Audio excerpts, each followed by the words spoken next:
Ahora vamos a ver a Colosenses 4, del versículo 2 hasta el versículo 6. Dice: perseverad en la oración, velando en ella con acción de gracias, orando también al mismo tiempo por nosotros, para que el Señor nos abra puerta para la palabra, a fin de dar a conocer el misterio de Cristo, por el cual también estoy preso, para que lo manifieste como debo hablar. Andad sabiamente para con los de afuera, redimiendo el tiempo. Sea vuestra palabra siempre con gracia, sazonada con sal, para que sepáis cómo debéis responder a cada uno.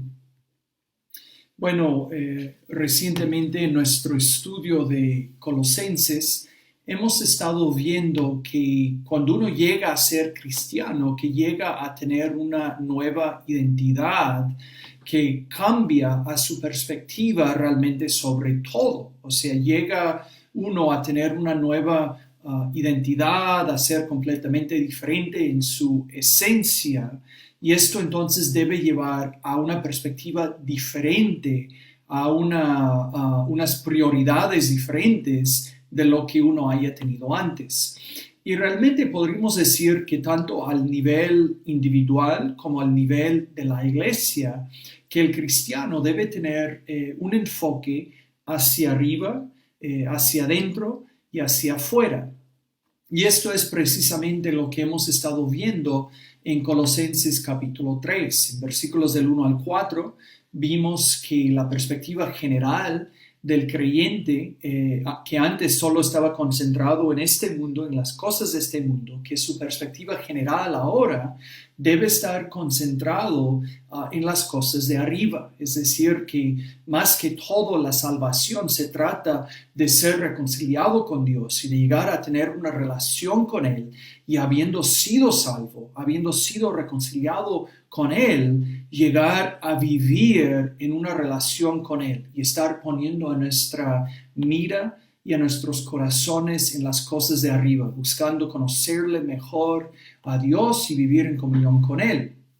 Pero también la salvación nos lleva a tener un enfoque hacia adentro. Debemos en lo personal estar buscando crecer y estar buscando hacer morir ciertos pecados y dejar a otros pecados y reemplazarlos con virtudes cristianas. Y también la salvación tiene mucho que ver con aprender a vivir en armonía dentro de una iglesia local. Entonces, en este sentido también el cristianismo y el llegar a ser cristiano nos llama a tener un enfoque hacia adentro.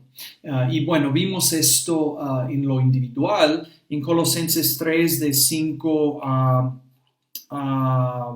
15 más o menos. Y luego, la semana pasada, en el sermón que predicó el hermano Jorge, vimos también que el llegar a ser cristiano también debe impactar a nuestra manera de relacionarnos con personas en nuestro hogar, que impacta la vida en el hogar. Entonces tiene que ver con nuestra relación con personas afuera. Y esto es precisamente lo que vamos a ver esta semana también. Vamos a ver que el llegar a ser cristiano debe impactar a nuestra manera de relacionarnos con el mundo y específicamente con nuestra manera de participar en lo que a veces llamamos la gran comisión, la gran tarea que Jesús dejó a la iglesia para ir y hacer discípulos en todas las naciones, enseñándoles a guardar todo lo que Jesús había enseñado a sus discípulos. Entonces, considerando a nuestro texto, creo que podríamos resumirlo de esta manera. Creo que podríamos decir que nuestra nueva identidad en Cristo implica hacer discípulos, implica participar en la gran comisión. Y esta participación incluye más que simplemente proclamar el Evangelio, sino que aún antes de nuestra proclamación del Evangelio debemos orar y también debemos vivir de manera consistente con nuestra fe, de manera que la hace atractiva y creíble. Y debemos hablar de manera consistente con nuestra fe. Entonces, resumiendo lo que vemos en nuestro texto, nuestra identidad en Cristo nos lleva a participar en la gran comisión, pero esta participación no es solo proclamar el Evangelio, sino también incluye orar acerca de esta proclamación, incluye nuestra manera de vivir e incluye nuestra manera de hablar. Entonces hoy vamos a ver a estas tres cosas y nuestros tres puntos vendrán de los tres imperativos o mandamientos principales de Pablo en el texto. Veremos en versículos de 2 a 4 que somos llamados a perseverar en la oración. Luego veremos en versículo 5 que somos llamados a vivir sabiamente. Y en versículo 6 que somos llamados a hablar con gracia. Entonces vamos a comenzar en versículos 2 a 4 con el llamado a perseverar en la oración. Pablo comienza esta sección con una exhortación sencilla y clara. Nos llama a orar. Y la palabra que Pablo usa para la oración es una palabra general que podría referirse a todo tipo de oración, sea adoración, confesión, acción de gracias.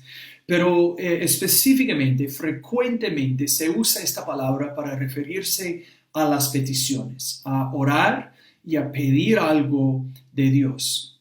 Entonces Pablo nos llama a orar, pero no solo dice oren, sino que dice perseveran en la oración. Algunas traducciones aquí dicen continúen en oración, otros dicen dedíquense a la oración.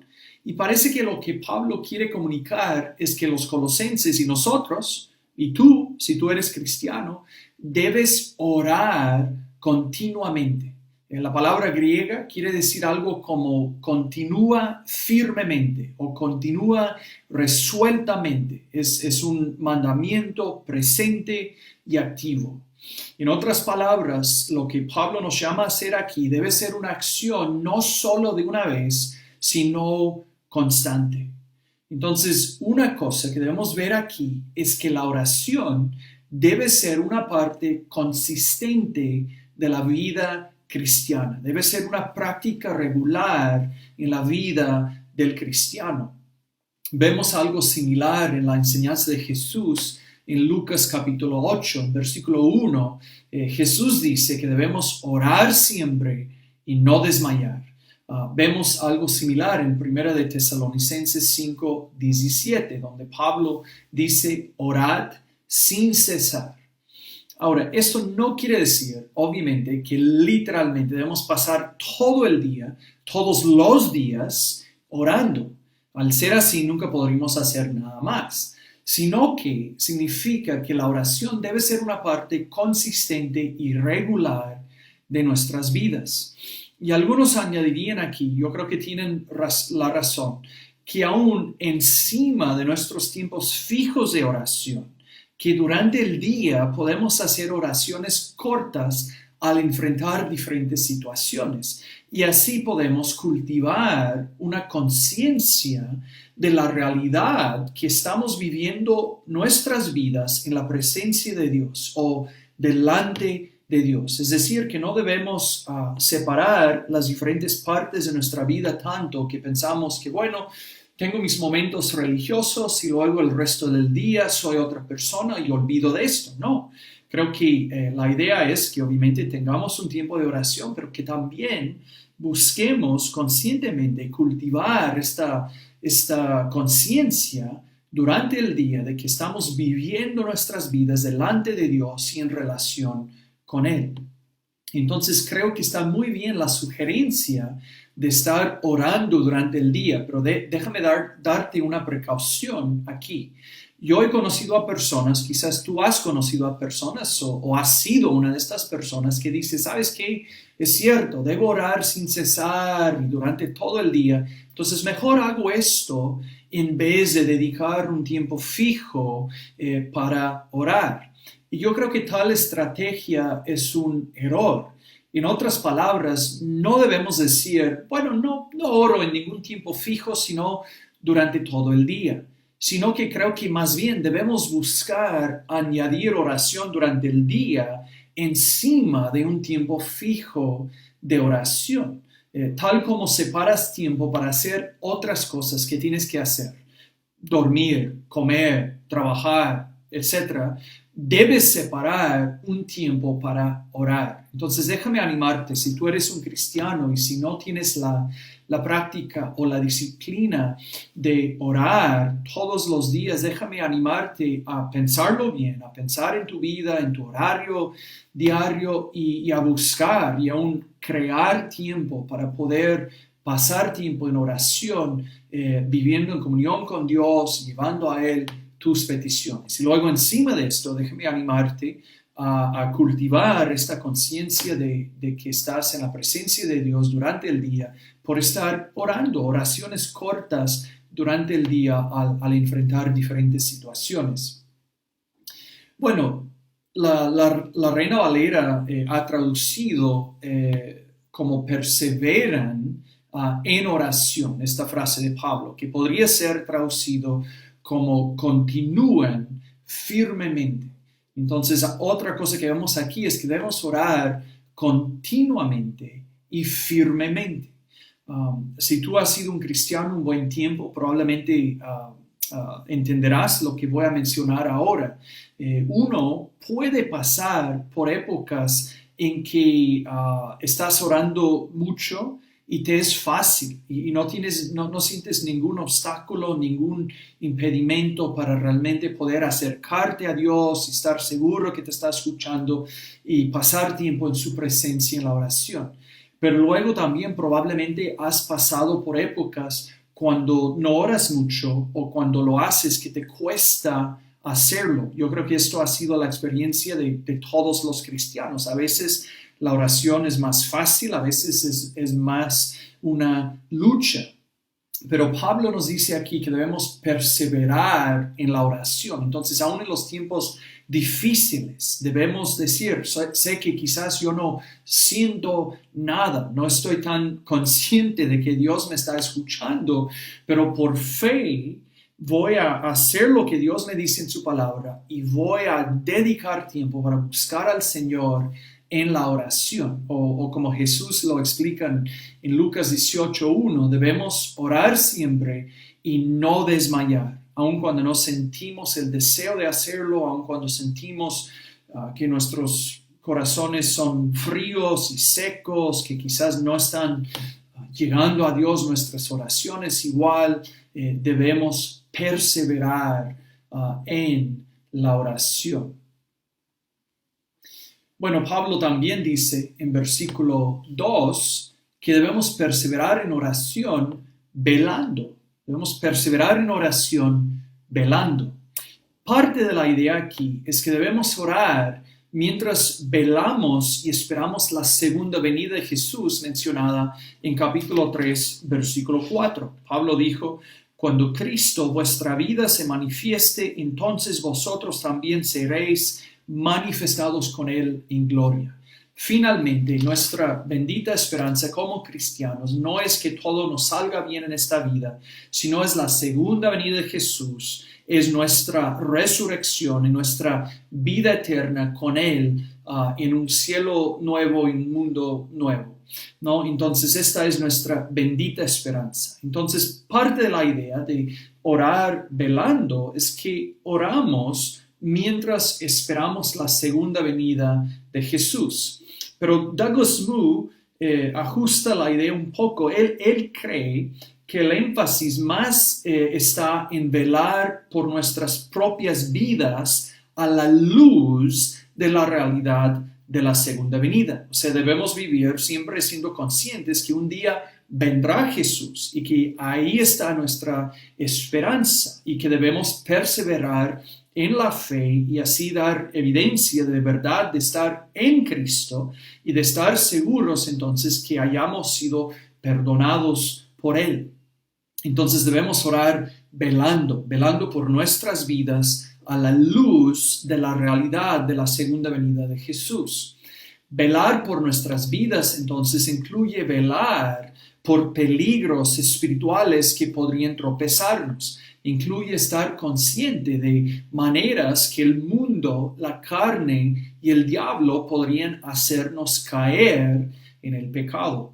Hablando del diablo, en 1 Pedro 5:8 nos ayuda a entender esto al recordarnos que Pedro dice a creyentes que nuestro enemigo Satanás anda como un león rugiente buscando a quien devorar.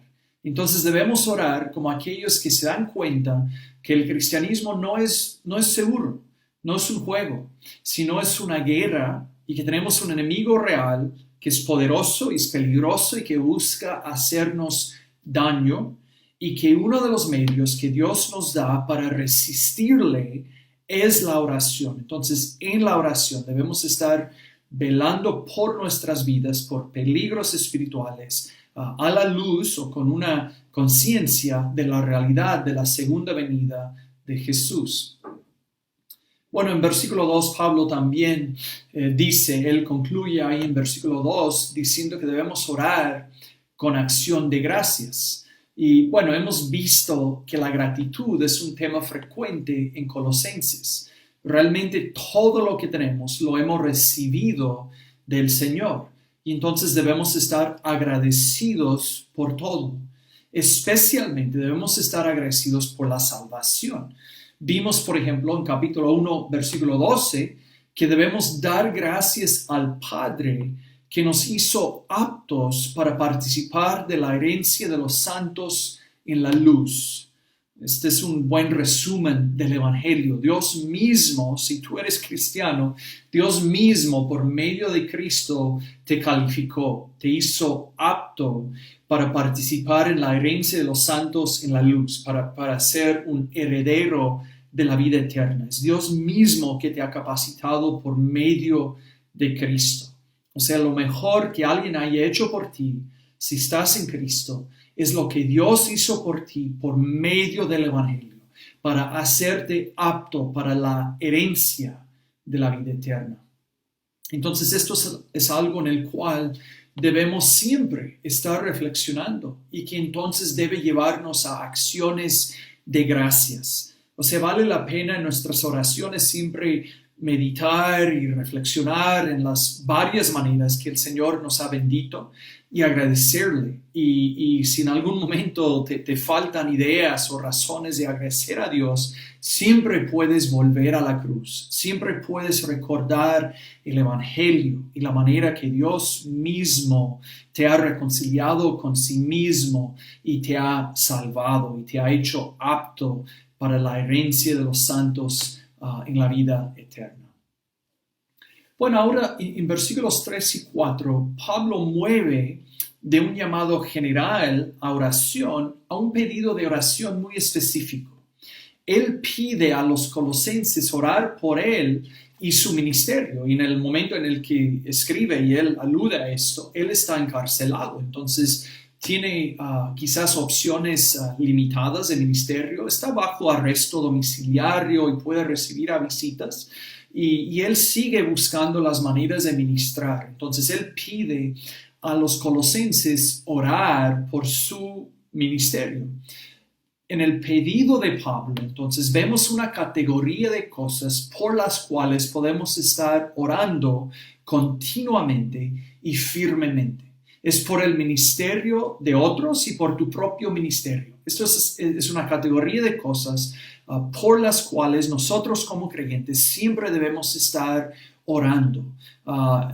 Orando por nuestro ministerio, es decir, orando por nuestra participación en la gran comisión, en esta gran tarea de llevar el Evangelio a las personas alrededor de nosotros y hasta lo último de la tierra, y de hacer discípulos de Cristo. Entonces, en un sentido amplio, podríamos decir que orar por el ministerio de uno mismo, de otras personas, es orar, venga tu reino, como nos enseñó Jesús en Mateo 6:10. En otras palabras, orar por el ministerio es orar que el reino de Dios venga. Es orar que el Evangelio sea compartido al nivel local y al nivel mundial, y que sea compartido con eficacia, con el resultado de muchas personas añadidas al reino de Dios, de muchas personas salvas por medio de Cristo. Entonces Pablo pidió a los colosenses orar por su ministerio. Entonces vemos que nosotros también debemos estar orando por los ministerios de otros. Pero como mencioné, también debemos orar estas cosas por nosotros mismos, ya que todos nosotros, todo cristiano, de alguna manera es llamado a participar en la gran comisión. Todos somos llamados a dar una respuesta por la esperanza que tenemos y todos de alguna manera debemos estar buscando usar los dones que tenemos para predicar el evangelio y también para edificar a nuestros hermanos, para hacer discípulos. Ahora, cuando oramos por el ministerio nuestro u de otros, específicamente, ¿qué debemos orar? ¿Cuáles cosas debemos pedir del Señor? En estos dos versículos, Pablo menciona dos cosas que nosotros podemos orar por personas, por ministerios y por nosotros mismos. Lo primero que podemos orar es para puertas abiertas para la palabra. Pablo quiere que oren para que Dios le dé oportunidades de compartir el evangelio. Y recuerden que él tiene oportunidades limitadas. Entonces él les está pidiendo orar que Dios le dé oportunidades de compartir el evangelio. Ahora, al escuchar esta petición, al pensar en esto como una petición regular que debemos estar orando, quizás esto parezca una petición innecesaria. ¿Por qué no simplemente compartir el evangelio? ¿Por qué orar para poder hacerlo? ¿Acaso no somos mandados a hacerlo?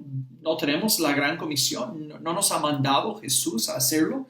¿Por qué no simplemente compartir con todos?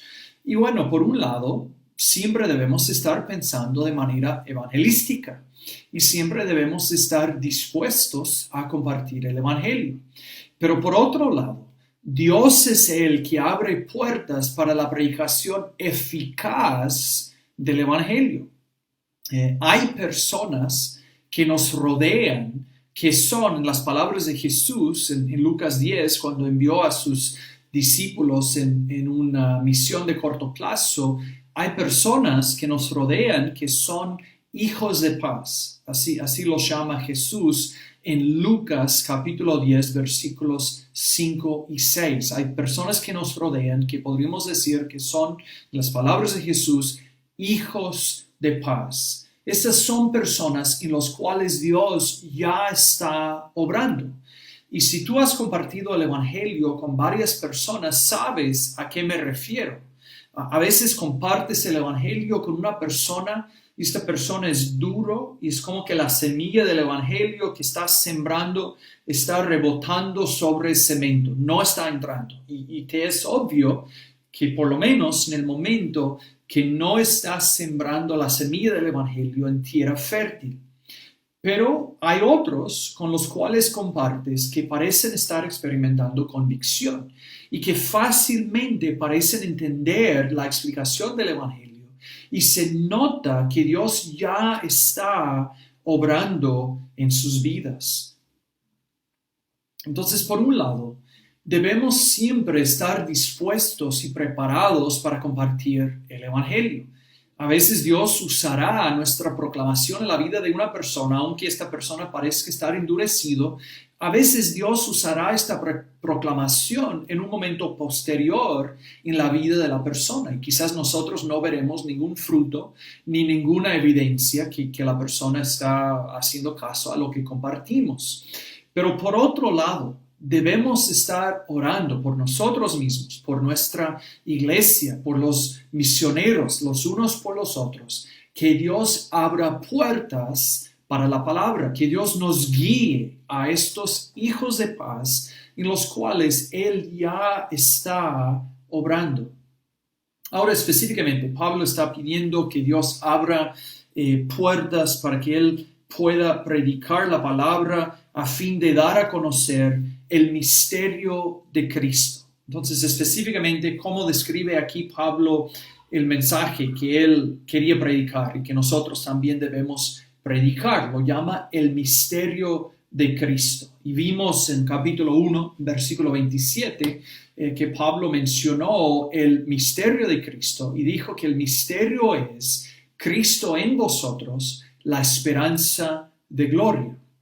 La palabra misterio aquí, como en otros lugares en el Nuevo Testamento, se refiere a algo, a una verdad espiritual que ha sido escondido, que fue escondido, que nadie pudo ver con claridad, pero que ahora a la luz de la cruz, en el tiempo de los apóstoles, por medio de los apóstoles, ha sido revelado, que ahora Dios está dando de conocer con claridad, algo que antes fue conocido, que fue escondido, que ahora ha sido por medio de los apóstoles revelado con claridad. Y en 1:27 Pablo esencialmente dijo que el misterio es todo lo que Dios cumple en nuestra salvación en Cristo bajo el nuevo pacto. Entonces, Cristo en vosotros, esta frase especialmente enfatiza el Espíritu Santo que mora en los creyentes, que Dios viene, que Cristo viene por medio del Espíritu a vivir en nosotros, a morar permanentemente en nosotros. También enfatiza la idea de que siendo nuevas criaturas y habiendo nacido de nuevo, que la ley ahora está escrito en nuestros corazones, que ha habido una transformación interna que produce en nosotros un impulso interno y un deseo de hacer la voluntad de Dios y de vivir en comunión con Él. Entonces debemos orar por puertas abiertas para el Evangelio, pero también debemos orar, vemos en versículo 4, por ayuda en la proclamación del Evangelio. Pablo pide a los colosenses orar para que él pueda predicar el Evangelio como debo hablar, dice en versículo 4. Entonces pide oración por su presentación del Evangelio y que pueda proclamarla con claridad y con poder. Y eso también es algo que debemos orar por nosotros mismos y por otros. Por un lado, no debemos dejar de estudiar y de buscar entender el Evangelio lo mejor que podamos y aún de pensar de antemano en compartirlo. Es decir, no debemos decir, no, yo simplemente voy a orar, que el Señor me ayude y no hay necesidad de estudiar ni de pensar en cómo compartir el Evangelio. No, debemos estudiar, debemos pensar en la mejor manera de evangelizar y debemos pensar en estas cosas de antemano. Pero también debemos orar que cuando tengamos oportunidades de compartir, que Dios nos ayude a hacerlo con claridad, que nos ayude aún con la entrega del mensaje. Cuando Pablo menciona aquí cómo debo hablar, yo creo que más que todo se refiere a esto, ¿no? Se refiere a la ayuda que Dios le da para predicar la palabra con claridad y con poder. Y que esto también incluye, esta claridad, incluye el ser valiente en compartir todo el consejo de Dios, aun las partes no populares, y de hacerlo con valentía y sin vergüenza. También es posible que de manera secundaria, que Pablo aquí tiene en mente a su llamado particular como apóstol. Él en 1 Corintios 9:16 habló de su llamado a predicar y dijo, me es impuesta necesidad y ay de mí si no anunciare el Evangelio. Entonces, por un lado, sí, Pablo está consciente que debe predicar el Evangelio, que él tiene este llamado y nosotros también. Debemos estar conscientes de esto. Si tú eres un cristiano, Dios te ha dado la gran comisión. De alguna manera, debes estar participando en la proclamación del Evangelio y en el hacer y edificar a discípulos. Pero por otro lado, creo que el énfasis principal aquí es que debemos orar que aun cuando proclamamos el Evangelio, que Dios nos ayuda aún en la proclamación del mensaje, que nos ayude a proclamarlo con claridad y con poder. Entonces debemos orar y específicamente para nuestra proclamación del Evangelio. Esto nos lleva entonces a algo relacionado en versículo 5, donde Pablo nos exhorta a andar sabiamente.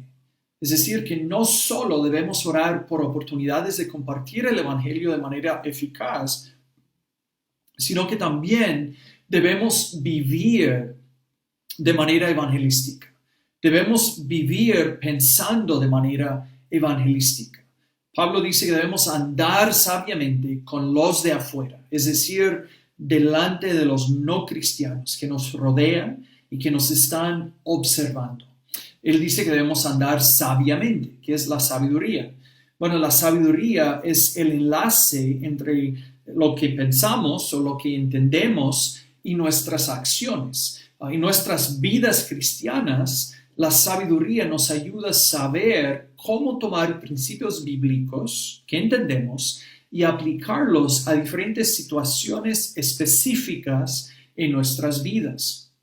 Y obviamente, como mencioné antes en cuanto a la proclamación del Evangelio, también en este sentido debemos dar tiempo y pensar en cómo aplicar la palabra de Dios a nuestras vidas. Pero también en Santiago 1:5 entendemos que debemos orar y pedirle al Señor que nos dé sabiduría. Y más que todo, cuando pensamos entonces en esta idea de vivir sabiamente, de andar sabiamente, más que todo, el cristiano debe querer vivir sabiamente, o sea, vivir tomando la verdad de Dios y aplicándola a su vida de la mejor manera posible. Debemos desearlo porque deseamos agradar a Dios, como Pablo dice en 2 de Corintios 5:9, habiendo sido salvo, él llegó a tener la meta en la vida de agradar al Señor. Entonces, más que todo, debemos querer vivir sabiamente porque Dios es digno de nuestras vidas. Él es digno de nuestra obediencia. Él es digno de que vivamos sabiamente. Pero también, esto tiene que ver con glorificar a Dios, también debemos querer vivir sabiamente porque nuestra manera de vivir impacta a nuestro testimonio y impacta a nuestro esfuerzo evangelístico. Parece que Pablo está enfatizando que debemos vivir de manera consistente como cristianos delante de los incrédulos. ¿Por qué? Para hacer creíble y atractivo el evangelio que predicamos. Creo que probablemente has conocido, como yo he conocido a personas no cristianos que hablan acerca de la hipocresía que ven en los cristianos que ellos conocen.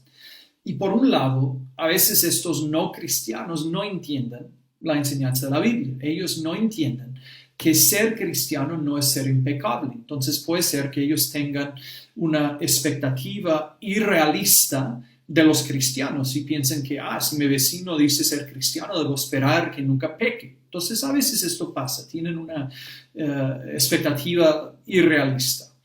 Por otro lado, es posible que estas personas hayan observado a personas que profesan ser salvos y no lo son. La Escritura también nos enseña la realidad de una profesión falsa, que a veces haya una persona que dice ser cristiano, pero el fruto en su vida da evidencia contraria y demuestra que de hecho no es salvo y que no es cristiano. Entonces puede ser que estas personas hayan visto a personas que dicen ser cristianos y no lo son.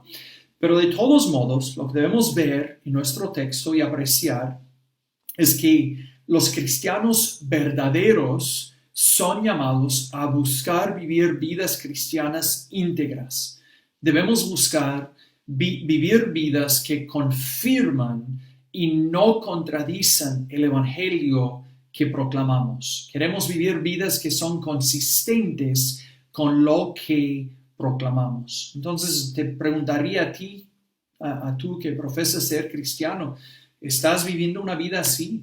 Te animaría a tomar un tiempo para meditar en tu vida, para pensar si es que hayan áreas en tu vida que obviamente no concuerdan con el evangelio que tú predicas, si hayan áreas acerca de los cuales debes orar y pedirle al Señor que te dé la sabiduría para cambiar, que te ayude hacer morir o dejar a ciertos pecados y que te ayude a revestirte con virtudes cristianas que hemos visto en capítulo 3 de Colosenses.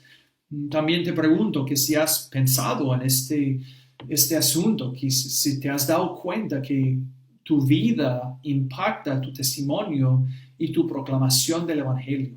Entonces, en primer lugar, por amor a Dios, debes desear obedecer a Dios porque Él es digno de esto, pero también si amas a Dios, debes desear participar en la gran comisión. Entonces, por amor a Dios, debes buscar vivir una vida de devoción de todo corazón, una vida íntegra, una vida consistente con el Evangelio que proclamas para glorificar a Dios y para amar a Dios, pero también de manera secundaria para amar a tu prójimo, para ayudarle a ver el poder y la realidad del Evangelio, para poder presentarle a él no solo verbalmente el Evangelio, sino con tu vida y para ayudarle a ver que el Evangelio es creíble, que es atractivo, que es real y que es poderoso.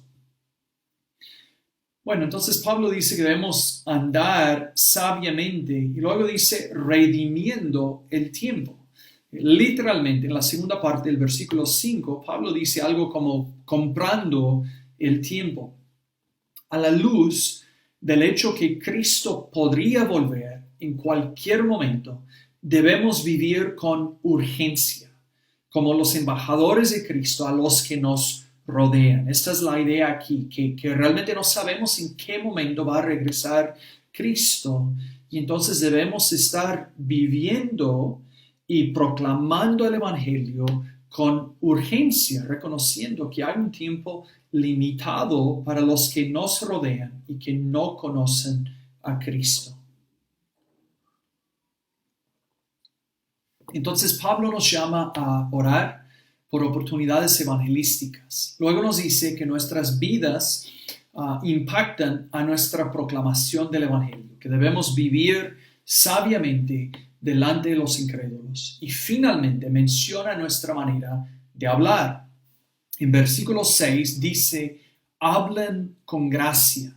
Entonces, una manera específica que podemos vivir sabiamente es en nuestro hablar.